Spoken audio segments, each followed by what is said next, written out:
हटा दीजिए। देखिए आपके पास एलपी के कुछ क्वेश्चंस हैं, एक बार क्वेश्चन से ही समझ लेंगे हम, ठीक है, देखते चलेंगे और समझते चलेंगे। ओके, क्वेश्चन क्या बोला गया आपको, सॉल्व करिए,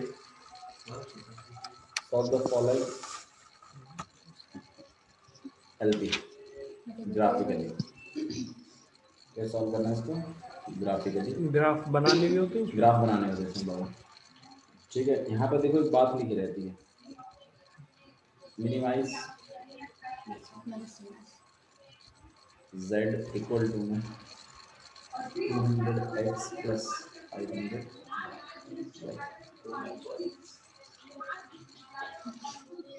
ठीक है। और यहाँ पे कुछ इक्वेशंस लिखेंगे, एसटीसी होती है, standard subject to constants, subject to constants. ठीक है। यहाँ पर बस ग्रेटर देन है, यहाँ पर आपके पास क्या है 3x प्लस 4y और लेस देन 24, यहाँ पे x की वैल्यू ग्रेटर देन 0 और y की वैल्यू ग्रेटर। देखो मैं आपको ना एक काम करता हूँ, कुछ नहीं तो पहले समझा देते हैं कि होता क्या है इसे, ठीक है। हेल्पी मतलब हम डील किस चीज़ के साथ कर रहे हैं वो चीज़ आपको बस एक बार देखिए, लाइफ पे बता रहा हूँ, लाइफ में क्या काम करते हैं। और जो क्वेश्चन देखते हैं क्या लिखा हुआ है, देखो एलपी के क्वेश्चंस आपके पास ऐसे होते हैं, उसमें पूरी एक स्टोरी होती है, ठीक है। और उसमें तुम्हें कुछ रिस्ट्रिक्शंस दिए होते हैं, कुछ कंडीशंस दी होती हैं कि ऐसा ये इससे ज़्यादा ऊपर नहीं जा सकते, इससे ज़्यादा पैसा नहीं है, या ये इतना ही यूज होगा। तो एक बार भी क्वेश्चन देख लेते हैं, उससे आपको क्लियर आइडिया आ जाएगा, और ये इसी क्वेश्चन में ही पूरा चैप्टर छुपा हुआ है, ठीक है। तो इस क्वेश्चन को हम बहुत अच्छे से समझेंगे और इसमें सारे पार्ट्स आपको क्लियर हो जाएंगे। सब्जेक्ट टू कॉन्स्टेंट्स क्या होता है, इस चैप्टर को लीनियर प्रोग्रामिंग ही क्यों कहते हैं, ठीक है। देखिए एक फर्नीचर डीलर है, deals in only 2 types of items, table and chair, ठीक है। तो एक फर्नीचर डीलर है, वो 2 ही तरीके के आइटम्स में डील करता है, एक टेबल और एक चेयर में। ही हैज 50,000 टू इन्वेस्ट, उसके पास 50,000 रुपए हैं इन्वेस्ट करने के टेबल चेयर खरीदने के लिए।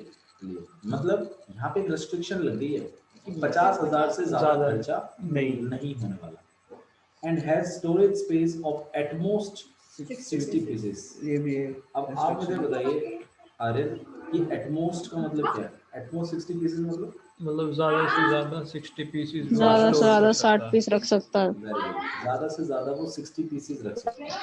तो अगर ज़्यादा से ज़्यादा वो 60 पीसेस रख रहा है तो इसका मतलब क्या है कि 60 से कम ही रहेगा मामला, ठीक है। समझ में आ रही है मेरी बात, 60 या 60 से 60, ये भी रेस्ट्रिक्शन है कि स्पेस को रिस्ट्रिक्ट कर दिया है, इन्वेस्टमेंट को रिस्ट्रिक्ट कर दिया है। तो कांस्टेंट का मतलब होता है रिस्ट्रिक्शन, कंडीशंस, ठीक है। देखिएगा अ टेबल कॉस्ट ₹2500, एक टेबल की कॉस्ट कितनी पड़ती है 2500, और एक चेयर की कॉस्ट कितनी पड़ती है 500। He estimate that from the sale of one table, उसने एक एस्टिमेट लगाया हुआ, अंदाजा है प्रीवियस जो बेचा है उसमें उन सब चीजों से एक अंदाजा पड़ा है उसको कि he can make a profit of ₹75। देखिएगा he estimate that from the sale of one table he can make a profit of ₹250। मतलब जब वो टेबल बेचता है तो उसको कितने रुपए का फायदा होता है, 250 रुपए का, ठीक है। एंड फ्रॉम द चेयर 75 रुपए। he can make a profit of 7। समझ में आया, मतलब टेबल बेचने से 250 रुपए का फायदा, चेयर बेचने से 75 रुपए 75 रुपए का फायदा। बात क्लियर है। अच्छा जी, he wants to know how many tables and chairs should he buy। बोला कि वो ये जानना चाहता है कि वो ऐसी कितना कितनी खरीदे चेयर कुछ तो और ज्यादा टेबल वो खरीदे कि फ्रॉम द अवेलेबल मनी, जो मनी उसके पास है उससे वो कितनी चेयर और टेबल खरीदे कि उसका प्रॉफिट मैक्सिमाइज हो जाए, इंक्रीज हो उसको जाए। मैक्सिमम प्रॉफिट मिलना चाहिए, ये उसकी ख्वाहिश है डीलर की, ठीक है। Assuming that he can sell all the item which he buy, और इस बात का हमेशा ध्यान रखना कि वो जितने भी आइटम खरीद रहा है वो सारे बिकेंगे, डोंट वरी, उसके रिगार्डिंग आप टेंशन ना लें। तो भैया सभी टेबल ले ले मैक्सिमम चाहिए, ठीक है। क्वेश्चन समझ में आया ना? एक बार क्वेश्चन वापस रिपीट कर लेते हैं। क्वेश्चन को अपने दिमाग में बैठा लीजिए और वैल्यूज भी सारी। यस बैठ गई। ठीक है, एक फर्नीचर डीलर है, उसके पास 50,000 रुपए हैं, 60 पीस 60 पीसेस की स्पेस है। 60 पीसेस की स्टोरेज है। अच्छा जी, एक टेबल की कॉस्ट 2,500 रुपए है, एक चेयर की 500 500 रुपए है। समझ में आ रहा 500 है? अच्छा जी, उसको टेबल को बेचने से वो 250 रुपए का प्रॉफिट होता है, चेयर को बेचने 250 से रुपए 75 रुपए का 75 If he wants to, और उसने अपना प्रॉफिट क्या करवाना है, मैक्सिमाइज। अब आप मुझे एक मैक्सिमाइज बात करना बताइए कि इसमें हमारा मेन ऑब्जेक्टिव क्या है? मैक्सिमम प्रॉफिट निकालना। भैया मैक्सिमाइज प्रॉफिट कराना, हाँ, हमें हमारा प्रॉफिट क्या करवाना है, मैक्सिमम करवाना है। मैक्सिमाइज करवाना ये है। हमारा ये हमारा ऑब्जेक्टिव है। Yes yes. ठीक है, अच्छा जी। और एक ये भी चीज है कि आपके पास जितने भी रिसोर्सेज हैं उनका प्रॉपर यूटिलाइजेशन होना चाहिए। मतलब पैसे का भरपूर यूज होना चाहिए, स्पेस का भरपूर यूज होना चाहिए, प्रॉपर तरीके से। ठीक है, अब आप लोगों के माइंड में सबसे पहले जो बात आई होगी वो ये आई होगी, भैया जब प्रॉफिट सबसे ज्यादा टेबल पे हो रहा है तो क्यों ना 50,000 रुपये की क्या खरीदी। ये देखो उसने पीसेस लिखा है साइड से, मतलब उसमें रखने का जो स्पेस है 60 पीसेस का है, तो उसने अब ये भी नहीं कहा कि टेबल 60 इंच या फिर वो भी, उससे उसने कुछ नहीं है ना? तो उसने 60 आपके टेबल ऊपर ले छोड़ा है, लेंगे। उसने ये बोला है कि 60 आइटम रख सकता हूँ मैं। हाँ अब इसमें ये मत लाना कि भाई चेयर छोटी होती है, टेबल बड़ी होती है, हाँ, तो ये सब नहीं, ये सब नहीं। एक आइटम कैसी भी हो रही 60 रख सकते ऐसा हैं। हो सकता है अब जैसे आप वो देखो, अब ना यहाँ पर जब बातें हो रही है शुरू, तो अब बच्चों के माइंड में सबसे पहले जो चीज आती है वो ये आती है कि भाई टेबल ही खरीदना है सारी। 50,000 रुपए की पूरी पूरी क्या खरीद ली थी? कितने रुपए आपके पास? 50,000। 50। अब आप मुझे बताइए 2,500 की अगर एक टेबल है तो कितनी टेबल है आपके? कितनी? 20 40 पीसेस की अब लीजिएगा। स्पेस वेस्ट हो गई ना, तो 20 टेबलें आ गई। ठीक है, तुम्हारा प्रॉफिट और निकाल लेते हैं। प्रॉफिट कितना हो जाएगा? कितना हो रहा था? 250 का। 250 का हो रहा है, 250 का प्रॉफिट हो रहा है ना। आपके पास कितने का हुआ? 50,000। 5,000 का प्रॉफिट। बाकी कितना? बाकी को क्या 50,000 रुपए खर्च हो गए। हाँ, अब कुर्सी लगा दो सब एक बार, सभी कुर्सी सारा पे। रुपए मतलब ये पॉसिबिलिटी आपके माइंड में है? ये तो मैं एक आपको बता रहा हूँ, जैसे क्वेश्चन पढ़ने के बाद किसी के भी माइंड में ये सब बातें आती हैं। भैया अब एक बार सभी कुर्सी करना ऐसे नहीं है, करना मैं आपको बता दूंगा कैसे करना है, लेकिन आप ये सोचो कि किसी नॉर्मल बच्चे के माइंड में यही सब बातें आती हैं। हाँ, या फिर सभी कुर्सी। सगली कुर्सी। चलो है सही तो है। सारे टेबल ही रखे। लेकिन यहाँ पे ध्यान रखना, आपने 20 ही लिए हैं उसका लिए, तो मतलब 60 की स्पेस, मतलब 60 की टोटल, 20 की 40 की स्पेस भैया बर्बाद देखो होगी, खाली उसने पड़ा तो हमसे मामला। ये कहा था कि उसको चाहिए क्या, उसको प्रॉफिट उसको चाहिए। प्रॉफिट मैक्सिमम चाहिए, मिक्स resources करेंगे Profit जब maximum मैक्सिमम चाहिए। प्रॉफिट आएगा। हाँ सही बात है, प्रॉफिट ही मेन है, प्रॉफिट ही मेन बात है हमारी। तो ठीक है, देखते हैं 50,000 अपॉन में कितने की? 500 की। 500 500 तो ले नहीं सकते तो 60 ले सकते हैं हम मैक्सिमम। टोपल में जाए ना, ऐसा कुछ नहीं। ऐसा हो सकता है कि भाई 20 तो चेयरें ले ली, 40 टेबल। 40 टेबल, ऐसा कैसे? मैं कह तो रहा था मिक्स करके लेना। सही बात है, मिक्सिंग भी कर सकते हैं ना। हाँ मिक्सिंग आएगी। समझ में आ रहा है मैं क्या कह रहा हूँ यहाँ पर? ठीक है, तो एक काम करते हैं हम लोग कि 10 तो हम ऐसा कर लेते हैं, 2,500 है, हाँ 2,500 है, तो 10 ऐसा कर लेते हैं, 10 ले लेते हैं टेबल, 10 ले लेते हैं टेबल, तो 25,000। हाँ, तो आपके पास एक काम करें, 25,000 होगी भाई, 2,500 आपकी एक टेबल की है, 10 से मल्टीप्लाई कर लोगे कितना आ जाएगा? 25,000। 25,000 का तो टेबल में लग गए, और बाकी के जो 25,000 है उनकी कुर्सी खरीदते उनकी हैं। कुर्सी ले आओ, कितनी बैठी ले आओ। बस 500 की कुर्सी है, 75 की 500 की प्रॉफिट है। 50 शेयर होगी, हाँ, और 10 क्या होगी? टेबल होगी, 50 शेयर होगी। ठीक है, इसका प्रॉफिट कितना बैठ रहा है? 10 के हिसाब से 250 से है ना, 2,500 तो 2,500 तो प्रॉफिट टेबल का टेबल का। प्रॉफिट है ना। 75 पे आपका तो 5,575 और 50 लिया आपने और 75 75 कितना है 5 2 पर कैरी गया 25 तो ये 26 मेरे ख्याल से इसमें 3750 होगी 50 या 12 और 6 7 हाँ 6 अगर हम थोड़ा सा चेयरों में कम कर रहे हैं, थोड़ा सा टेबल हम बढ़ा दें, 6250 नहीं भाई ये बेनिफिशियल डील है मान ली बात और चेयर खरीदना भी एक अच्छा ही था और स्पेस भी नहीं गया बर्बाद। और स्पेस भी बर्बाद नहीं गया। तो मतलब हमें ऐसा ऑप्टिमाइजेशन करना है, इसे कहते हैं ऑप्टिमाइजेशन। जो हम कर रहे हैं ना अभी, ऑप्टिमाइजेशन का मतलब होता है रिसोर्सेज का प्रॉपर यूटिलाइजेशन, इफेक्टिव यूटिलाइजेशन क्या कहलाता है ऑप्टिमाइजेशन। समझ में आया? तो ये तो हम अंदाजे से कर रहे हैं। लीनियर प्रोग्रामिंग आपको ऐसे क्वेश्चंस को डील करने की पावर देता है। वो क्या कहता है कि स्टोरी को पढ़ो और अपना फॉर्मूला और अपने इनको मैथमेटिकल इक्वेशंस में लिखो। हाँ मैथमेटिकल इक्वेशंस में, अब मैथमेटिकल इक्वेशंस में कैसे लिखेंगे वो देखिए।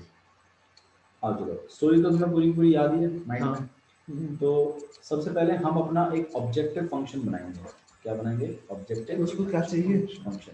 ऑब्जेक्टिव फंक्शन का मतलब क्या होता है? हमारा एम क्या है? तो हमारा एम है मैक्सिमाइज करवाना। लेट इट बी जेड को मैक्सिमाइज करवाना। जेड क्या है वो अभी अभी डिक्लेयर करेंगे। अच्छा जी, यहाँ पे सबसे पहले हम अपने डिसीजन वेरिएबल्स को सेट करते हैं, मतलब वेरिएबल्स लेते हैं। Late the number of chairs, late the number of table, table कितनी है? x। मेरे को नहीं पता मैं कितनी टेबल खरीदूंगा, लेकिन मैं मान रहा हूँ कि कितनी टेबल खरीदूंगा x। And let the number of y chair, कितनी लेट करेंगे? y पूछना। यस। अच्छा जी, अब अगर हमें हमारा प्रॉफिट मैक्सिमम करवाना है, भाई z क्या है? प्रॉफिट ही तो है। ठीक है, z क्या है आपके पास? प्रॉफिट। अगर हमें इसको मैक्सिमम करवाना है तो भाई 250 से x को मल्टीप्लाई करना चाहिए ना। भाई जितनी भी चेयर है, तुम जितनी भी टेबल है तुम खरीदोगे, उस प्रॉफिट निकालने के लिए 250 से मल्टीप्लाई करोगे। और प्लस में 200 जितनी भी तुम चेयर खरीदोगे 75 बनता था ना। 75 भाई कहीं ना कहीं ये तुम्हारा प्रॉफिट है कि नहीं? ये बताओ। तो ये z है। हाँ भैया है। हमारा z, इस केस में z हमारा प्रॉफिट दिखा रहा है। ठीक है, और हमें इस z को क्या करवाना है? मैक्सिमाइज करवाना, मैक्सिमम करवाना है। मैक्सिमाइज। हाँ, बातें समझ में आ रही हैं? तो सबसे पहला काम आपका होता है कि हाँ भैया। वेरिएबल्स को सेट करना है आपने। दूसरा काम होता है आपका, आपने ऑब्जेक्टिव फंक्शन सेट करना है। तीसरा काम होता है जितने भी कॉन्स्टेंट्स हैं, कॉन्स्टेंट मतलब कंडीशंस, रेस्ट्रिक्शन, उन सब को इक्वेशनों के माध्यम से लिखना है। इक्वेशन बना दो तो 50,000 रुपए से ऊपर खर्चा नहीं हो सकता। अच्छा, एक टेबल पर कितना खर्चा हो रहा है? 2500। तो मतलब 2500 x, ये टोटल टेबलों का खर्चा हो गया ना। हाँ। प्लस 500 भाई 500 y क्यों लिखा तुमने? क्योंकि 500 की नंबर ऑफ चेयर अगर y है तो 500 y करके तो टोटल अमाउंट ऑफ चेयर आ जाएंगी। अच्छा, ये टोटल खर्चा किससे ऊपर नहीं जाना चाहिए? 50,000 से। तो मैं इसको ग्रेटर देन लिखूं कि इसको लेस देन लिखूं? ये खर्चा है, ध्यान रखना। ये खर्चा लेस देन इक्वल। नहीं आ रहा? बताओ। पक्का? हाँ भैया, STC लेस देन है। इक्वल टू, ये क्या है? कि ज्यादा नहीं हो सकता ना। STC मतलब होता है subject market risk meaning, subject to constants. क्या है ये? सब्जेक्ट टू स्टैंडर्ड कॉन्स्टेंट्स का मतलब है रेस्ट्रिक्शंस। ठीक है। अच्छा जी, यहाँ पे कॉन्स्टेंट्स भी अलग अलग टाइप के होते हैं। ये इन्वेस्टमेंट कॉन्स्टेंट है। इन्वेस्टमेंट कांस्टेंट मतलब इन्वेस्टमेंट पर कंडीशन है। यस 50,000 जो इसकी अगले वाली है। अच्छा, एक कंडीशन और भी है हमारे पास, किसकी? स्पेस की तो उसके लिए क्या लिखना चाहिए यहाँ पे? कि x प्लस y और वो x plus y equal to total तो मैं 60 equal to or less than equal to 60 less than थोड़ी, फिर वो 60 से कम, 60 से ऊपर चाहिए बट 60 से ऊपर नहीं जाना चाहिए मामला, यही तो कहना चाहते हो ना। वैसे तो लिखोगे x तो भैया नंबर ऑफ टेबल को डिनोट कर रहा है। और number of chair y denote कर रहा था। तो जितने भी हैं ये टेबल चेयर वो कभी भी 60 से ऊपर नहीं नहीं जाने जाना चाहिए। चाहिए। यही मतलब है ना भैया इसका। अरे सही था ना। हाँ तो आपने पढ़ के मैथमेटिकल हाँ फॉर्मूलेशन भैया। करना है इक्वेशन। कोई डाउट है तो बताइए। अभी तक नहीं। अच्छा जी, ये जो नहीं ये जो भैया। कांस्टेंट है आपके पास, ये इन्वेस्टमेंट का कांस्टेंट है, ध्यान रखिए। ये जो कांस्टेंट है ये स्पेस का Space का कांस्टेंट है, constant जगह है। का। ठीक है। अच्छा जी, दो कांस्टेंट और होते हैं हमारे पास जिन्हें हम नॉन नेगेटिव कांस्टेंट्स बोलते हैं। क्या बोलते हैं इनको? Non negative constant. Non negative का मतलब होता है कि आपने जो वेरिएबल लेट किए हुए हैं ना, ये कभी भी नेगेटिव नहीं होने चाहिए। ये भी तो एक कंडीशन है भाई। वो तो नंबर है ऑफ ही। टेबल और नंबर ऑफ चेयर कभी -3 थोड़ी हो सकती हैं। वो तो है। तो इस बात का भी आपको ध्यान रखना कि x की वैल्यू हमेशा क्या होनी Greater than, चाहिए? equal to greater zero। Than और इक्वल टू। हाँ, जीरो हो सकती है, चेयर जीरो हो सकती है या टेबल जीरो हो सकती है। जैसे साहिल ने सबसे पहले बोल दिया था ये सारी सारी क्या थी? टेबल। टेबल। चेयर उस टाइम पे कितनी Zero। चाहिए? जीरो। जीरो। Y भी हो सकता है। ऐसे ही y के लिए भी कंडीशन है यहाँ पे। एक ही क्वेश्चन में आपको पूरा चैप्टर समझ में आ जाएगा, मैं कह रहा हूँ आपसे। बस इस क्वेश्चन को ठीक से समझ लो। ऑब्जेक्टिव फंक्शन क्लियर है? ऑब्जेक्टिव फंक्शन मतलब होता है आपका उद्देश्य क्या है। तो वो आपने प्रॉफिट को क्या करवाना है? मैक्सिमाइज। तो मैंने वहाँ मैक्स लिखा होगा। अगर कोई किसी चीज में मिनिमाइज करवाना होगा, मान लो यही क्वेश्चन अगर लॉस का होता है, भाई लॉस कम से कम होना चाहिए ऐसे बेकू चीजों को, तो वहाँ पे मिनिमाइज करवाते हैं। वो हमारा उस टाइम पे उद्देश्य होता है। यहाँ पे आपने मैक्सिमम प्रॉफिट करवाना है तो इसलिए मैक्स लिखा हुआ है। ये हमारी कंडीशंस हैं। ये हमारी क्या है? कंडीशंस। और ये सब गिवन ही होंगे। क्लियर है? यहाँ तक समझ में आ रहा है आशी? ठीक है। अच्छा जी, जो आपका नेक्स्ट काम होगा, अब आपने मेरे को x और y ढूंढ के देना है। क्या करना है? x और y ढूंढ के। तो आइए x और y की सब्स्टिट्यूशन मेथड है। सबसे पहला देखो हम काम करेंगे क्या, मैं आपको बताता हूँ। हम इन इक्वेशंस को ग्राफ में ड्रॉ करेंगे। ये वो वाला तो नहीं जिसको पहले इक्वल टू बना देते हैं फिर ग्राफ में अभी हम इनको ग्राफ में बनाएंगे। क्या करेंगे हम लोग? इसको ग्राफ में बनाएंगे। ग्राफ में बनाने के बाद फिर हम कॉमन रीजन देखेंगे। Yes yes yes. और कॉमन रीजन के जितने भी कॉर्नर पॉइंट्स हैं उन सब के कोऑर्डिनेट्स पर ऑब्जेक्टिव फंक्शन की वैल्यू ढूंढेंगे। सुन लो मेरी बात। मैं क्या करूंगा, अभी इन सबको ग्राफ पे बनाऊंगा। ग्राफ पे बनाने के बाद फिर मैं क्या करूंगा कि एक कॉमन शेडेड रीजन आएगा। फिर उसके जितने भी कॉर्नर पॉइंट्स बनते हैं उन सब कॉर्नर पॉइंटों को निकाल कर और उन सारे पॉइंटों पर मैं ऑब्जेक्टिव फंक्शन की वैल्यू चेक करूंगा कि मैक्सिमम किस पे आ रही है। और जिस पर भी मैक्सिमम आ रही है वही मेरे x और y कोऑर्डिनेट्स। इसमें कुछ ज़्यादा बड़ा काम नहीं है, लेकिन चीज़ क्लियर है, समझ में आ रहा है? अगर भैया ग्राफ से ज्यादा हल्का कैलकुलेशन हाँ नहीं भैया। करेगा? भागा इसमें दिमाग लगाना पड़ेगा। क्या पता कुछ ऊपर नीचे बाबू, करके बहुत तो जो आप कह रहे हो ना वो हिट एंड ट्रायल में ये गारंटीड नहीं है ये बात सही कह रहे हो। ठीक है। क्या पता एक चेयर या एक टेबल और बढ़ने से और ज्यादा पैसा आए। ठीक है, बिल्कुल सही बात। ठीक है, तो हम थोड़ा सा इक्वेशंस को यहाँ पे बात नहीं, इधर देखिए हम थोड़ा इक्वेशंस को ना रिजॉल्व कर लेते हैं। लेकिन जैसे ये जो चीज़ आपके पास है, तो ये इक्वेशन बड़ी है काफी, है ना? तो आप इसको छोटा कर सकते हैं। कैसे? 500 कॉमन निकाल लो।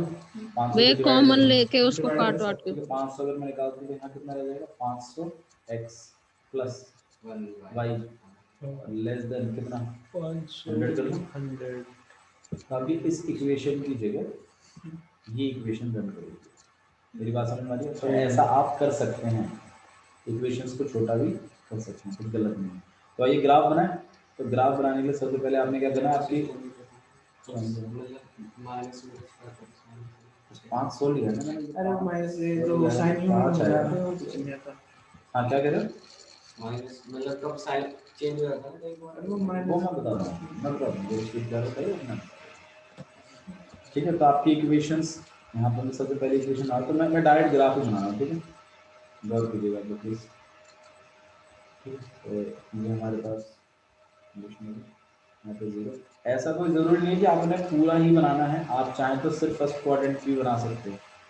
क्योंकि सब चीज प्लस ठीक है, क्योंकि सब चीज़ें वैसे भी प्लस में चलने वाली है, हालांकि माइनस में भी चला सकते हो, ऐसा कुछ नहीं।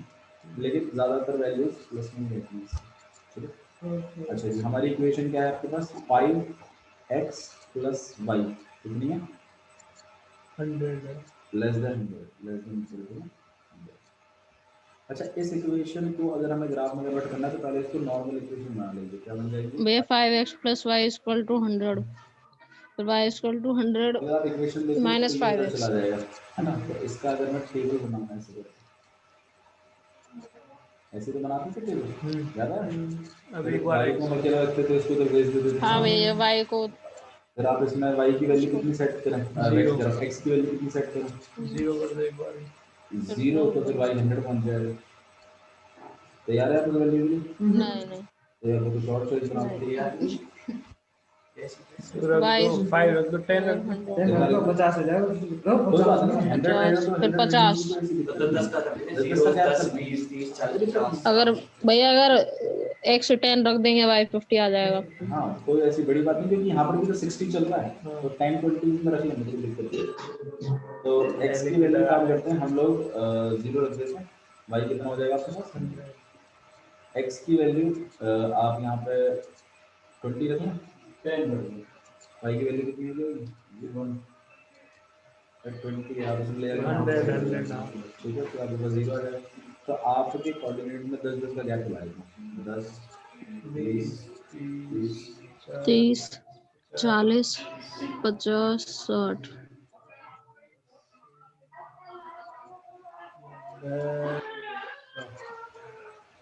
ठीक है। हम यहाँ पे 1 2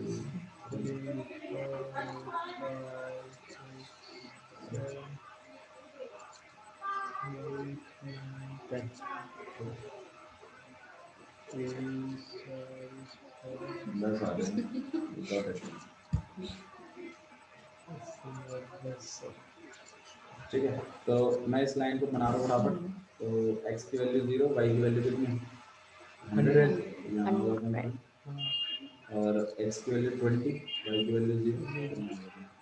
तो आपकी ये जो लाइन जाएगी, देखो मैंने कल भी आपको समझा दिया था कि लेस देन इक्वल टू है, तो आपकी लाइन कैसे बनेगी, डार्क बनेगी, पता था ना। हाँ, जब मतलब सेम लाइन होगा ना, वैसे डॉटेड भी बन रहा है। जब आप देखोगे तो अच्छे से आपको समझ में आएगा उसमें। फिलहाल हालांकि आपको कोई भी क्वेश्चन अभी तक तो फिलहाल इसमें ऐसा नहीं है जिसमें इक्वल टू ना हो, बट अगर यहाँ पे मान लो ऐसा ना हो तो यहाँ पे सिर्फ लेस देन हम डॉटेड और ग्रेटर देन होता तो भी तो। ग्रेटर देन तो भी, लेकिन लेस देन इक्वल टू में डार्क बनती है। चलो ठीक है, ये तो आपने शेड कर लिया, लेकिन आपने तो रीजन भी बताना है, ऊपर वाला की नीचे वाला। वो भैया तो इसके लिए फिर हम वैल्यूज पुट करते थे इसमें, भाई मैं 0 0 पुट कर देता हूँ इसमें, 0 ये पार्ट 0 ये पार्ट 0, तो 0 इज लेस देन 100, ये बात सही है कि गलत है, सही है, नीचे वाला एकदम सही है भैया। तू अपना बताओ। ये बात समझ में आ रही है, ये सब नहीं कोई और नहीं, नहीं कोई और नहीं। तो ध्यान रखना, हमें कॉमन रीजन निकालना है। तो आप इतनी बड़ी बड़ी लाइनें नहीं बनाएंगे, आप सिर्फ क्या छोटे करोगे, छोटे एक बार में। सिर्फ ऐसे दिखा दोगे, देख इससे नीचे का रीजन बस हल्का सा छोटा, यस। और ये भी पेंसिल से छोटे, ये आपको आइडिया रहेगा हाँ कौन से वाले रीजन की बात हो रही है। नेक्स्ट इक्वेशन बना लेते हैं हम लोग। स्वाति आवाज आ रही है, हाँ भैया। ठीक है, हम लोग नेक्स्ट वाली इक्वेशन देख रहे हैं। हाँ भैया आ रही है। नेक्स्ट वाली हमारे पास इक्वेशन है x plus y equal to less x than. Plus y equal to 60 लिखो ना, हाँ भैया। नॉर्मल में बना लिया मैंने, ठीक है। एक बार x को रखेंगे तो y 60 तो और y को y रखेंगे करना तो 60 माइनस x 60 माइनस x। एक बार 0 पहले 0 एक बार x 0 तो एक बार y 0 y हाँ ये 60 60 पाएंगे, तो मतलब एक बार तो 60 बनाएगा और एक बार 60 हाँ। और हमारी जो लाइन बनेगी वो डार्क बनेगी। हाँ। किसी को डाउट है तो बता नो पक्का। अच्छा 0 0 डाल देते हैं, चेक भी हो जाएगा। हाँ सही है, सही है। 0 0 बिल्कुल सही बात है, मतलब इसका भी नीचे के बीच वाले भी हाँ आप इधर इस वाले को छोड़ दो। अब हमें अच्छा हमारे पास दो कंडीशन और भी है, x की वाली, ये वाली, x इक्वल तो ये ग्रेटर होता है। नहीं, हाँ हाँ 0 ग्रेटर होता है, ये x और y ग्रेटर होनी चाहिए 0 से। कंडीशन क्या है वो दो। अरे पॉजिटिव रखने हैं ना इनको, हाँ दोनों 0 से बड़े होंगे ना। अच्छा x की वैल्यू, अच्छा याद करो x इक्वल टू 0 यानी कौन सी होती है, मैंने बताइए वो एक्सेस वाली होती है, y y एक्सेस। एक्सिस हाँ, y एक्सेस y एक्सिस होती है। अब इसमें, अब इस ये y एक्सिस तो इसके इधर वाला होगा कि इधर वाला होगा वो भी डिसाइड करना पड़ेगा। तो आपको ये पॉइंट डाल लो, मैं तो कह रहा हूँ, मैं तो कह रहा हूँ ये वाला पॉइंट डाल लो। x की वैल्यू 10, 0 है ना, तो 10 बड़ा है तो भाई यही वाला रीजन चुनेंगे, मतलब इधर वाला रीजन। समझ में आ रहा है मैं क्या कर रहा हूँ? ऐसे ही y वाली के लिए ऊपर वाला, तो इसके लिए भी देखो, तो इस केस में तो ऊपर वाले होगा, जो ऊपर आप वाले जानते में हो। ठीक है, मैं यहाँ पे 0,y10 डालूंगा तो y की वैल्यू रिलेशन तो सही हो जाएगी, तो मैं ये वाला लेता हूँ। तो कॉमन रीजन अगर मैं देखूँ तो कौन सा ये है? वाला ये है मेरा पॉइंट। Yes yes yes. ठीक है, तो आपके पास ये वाला रीजन, ठीक है, और हाँ जी। ठीक है। अच्छा ये भाई इसका मेरे ख्याल से ये वाला कोऑर्डिनेट तो क्लियर है। तो वैसे ए बी सी और डी, इधर देखो यहाँ पे आपने शेड कर दिया, आपको 4 पॉइंट्स मिल गए हैं ए बी सी डी, जैसा मैंने आपको बताया था। अब सुनो मेरी बात, अब कुछ बातें हैं जो आपको पता होनी चाहिए। मैंने क्या किया, ये मेरे पास एक रीजन, एक एरिया आया है, मानता हूँ इस बात को। हाँ इस एरिया को हम कहते हैं फिजिकल रीजन। क्या कहते हैं इसको? Physical reason. फिजिकल रीजन का मतलब होता है वो रीजन जिसमें आंसर आ सकता है, मतलब इसी एरिया में ही है आंसर। कोई वैल्यू है, कोई तो एक कोऑर्डिनेट, इस एरिया में कितने पॉइंट है, तो पहले मुझे बात बताओ। अदरवाइज एरिया का तो अनलिमिटेड अनलिमिटेड अनगिनत अंदर और अंदर। तो ये इसको मैं कोई पर्टिकुलर लाइन या कोई पर्टिकुलर पॉइंट नहीं है, तो मेरे को इसको रीजन ही कहना पड़ेगा। ये जगह है, ये एरिया है, तो इसलिए हम इसको क्या कर रहे हैं, फिजिबल रीजन। क्या कहते हैं इसको? Physical reason. अच्छा ये फिजिबल रीजन बंद है, तो ये बाउंडेड फिजिबल रीजन है। अच्छा, ये कैसा है? बाउंडेड। बाउंडेड, बाउंडेड मतलब घिरा हुआ है चारों ओर से। कभी कभी मान लो इन्हीं इक्वेशन को मैं सॉल्व करता और मान लो ये वाला रीजन शेड होता, मान लो, अनबाउंडेड, तो आप मुझे बताओ इस रीजन में इस रीजन में फर्क क्या है? उसमें ये इनफिनिटी चारों ओर से तक घिरा जा हुआ सकता है, है। हाँ इसमें लिमिट है, ये लिमिटलेस है, तो ये अनबाउंडेड रीजन है। और ये वाला कैसा है? बाउंडेड। समझ में आया? तो जिन रीजनों में आंसर होता है उसे हम फिजिकल रीजन कहते हैं, लेकिन फिजिकल रीजन भी दो तरीके के हो सकते हैं, बाउंडेड और और अनबाउंडेड। बात समझ में आई? ठीक है। अच्छा जी, फिजिकल रीजन आप जैसे ऑब्टेन कर लेंगे, आपने कॉर्नर पॉइंट्स देखे, ये थ्योरम कहती है कि अगर फिजिकल रीजन अगर आपका ऑब्टेन हो गया, मतलब एक कॉमन रीजन आ गया है, और अगर उसके कॉर्नर पॉइंट्स हैं, तो आपका जो ऑप्टिमल वैल्यूज होंगी, ऑप्टिमल वैल्यूज का मतलब है एक्स और वाई की जो आंसर वाली वैल्यूज होंगी, आंसर वाली जो वैल्यूज होंगी वो कहाँ पर होंगी? कॉर्नर पॉइंट्स पे। ये फिजिकल रीजन है, बाउंडेड रीजन है। तो अगर फिजिकल रीजन है आपके पास, तो ध्यान रखिएगा, थ्योरम कह रही है कि अगर आपका फिजिकल रीजन ऑब्टेन हुआ है, तो आपका आंसर कॉर्नर पॉइंट्स पर ही, ठीक है। आपका जो ऑप्टिमल वैल्यूज होंगी ना, एक्स और वाई की जो एग्जैक्ट वैल्यूज हैं, जो आपको लेनी चाहिए इन सब कंडीशंस को फुलफिल करती हुई, वो इन्हीं कॉर्नर पॉइंट्स में से कोई एक वैल्यू। कॉर्नर पे तो दो ही वैल्यू आ रही कॉर्नर में दो कहाँ होंगे? चार कॉर्नर है, एक दो तीन, है, लेकिन वैल्यू पे तो दो ही पॉइंट एक आ रहे मिनट, हाँ सही है। फिर तो फिजिकल रीजन को फायदा है, फिजिकल पॉइंट्स का फायदा है। फिजिकल पॉइंट्स का फायदा, सही है, कॉर्नर पॉइंट्स का फायदा। तो फिजिकल रीजन में हालांकि इसके अंदर बहुत सारे पॉइंट हैं, और जितने भी पॉइंट है ना, जैसे मान लो यही वाला पॉइंट अगर मैं निकालूं तो 10,20, ये सुन मेरी बात, ये जो ये अंदर है कहीं पर, है ना, तो ये पॉइंट कंडीशनों को तो सेटिस्फाई करेगा, लेकिन आपका मैक्सिमम प्रॉब्लम नहीं करेगा। समझ में आ रहा है? कंडीशन सेटिस्फाई हो जाएगी सारी की सारी जितनी भी आपने लिखी हुई हैं, लेकिन ये कॉर्नर पॉइंट्स पर मैक्सिमम चीजें चल रही हैं। अब आपने ये देखना है कि इनमें से कौन सा पॉइंट है जहां पर आपको आपका ऑब्जेक्टिव फंक्शन क्रिएट, मतलब ऑब्जेक्टिव फंक्शन जो आप करवाना चाहते हो वो सही, वो satisfy सबसे हो। ज्यादा रहे, क्योंकि आपने मैक्सिमाइज करवाना है। तो हम क्या करेंगे, इसको बनाने के बाद फिर हम एक टेबल सा बनाते हैं ऐसे, ठीक है।